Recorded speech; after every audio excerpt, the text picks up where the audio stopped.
Përshëndetje të gjithëve dhe mirë se erdhët në kuzhinën e Rajanës. Sot do të përgatisim së bashku një supë shumë të thjeshtë me patate, të cilën mund ta përgatisni për iftar për familjen tuaj. Receta është shumë e thjeshtë, përgatitet për pak minuta dhe supa del shumë e shijshme. Le të nisim tani pa humbur kohë me përgatitjen e recetës. Në fillim në një tenxhere ku kam shtuar pak vaj, do të shtojmë aty një kokër qep të grirë imët. E kaurdisim qepën derisa të fillojë të zbutet.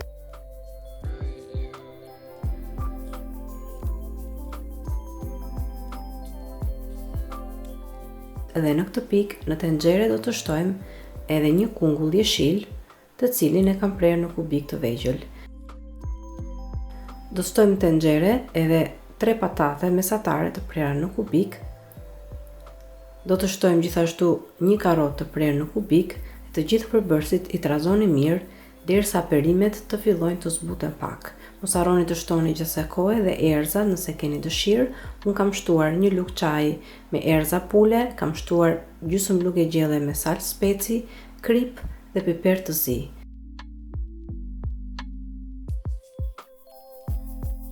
Të gjithë përbërësit i trazoni mirë dhe më pas në tenxhere do të shtojmë edhe ujin. Uji do të shtojmë mjaftueshëm që supa të ziejë.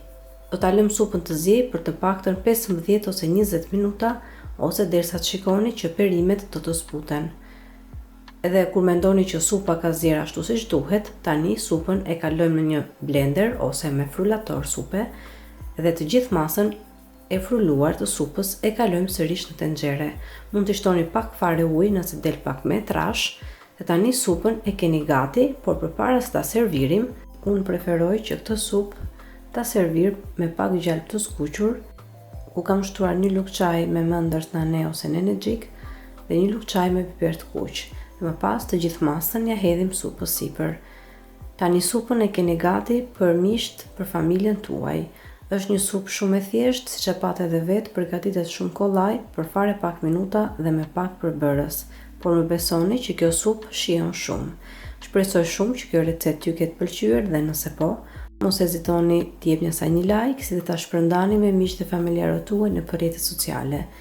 Gjithashtu mos nguroni të abononi në kanalin tim, si dhe të shtypni cilën e vogël anash kanalit, në mënyrë që të njoftoheni se në kanal postohen recetat e reja.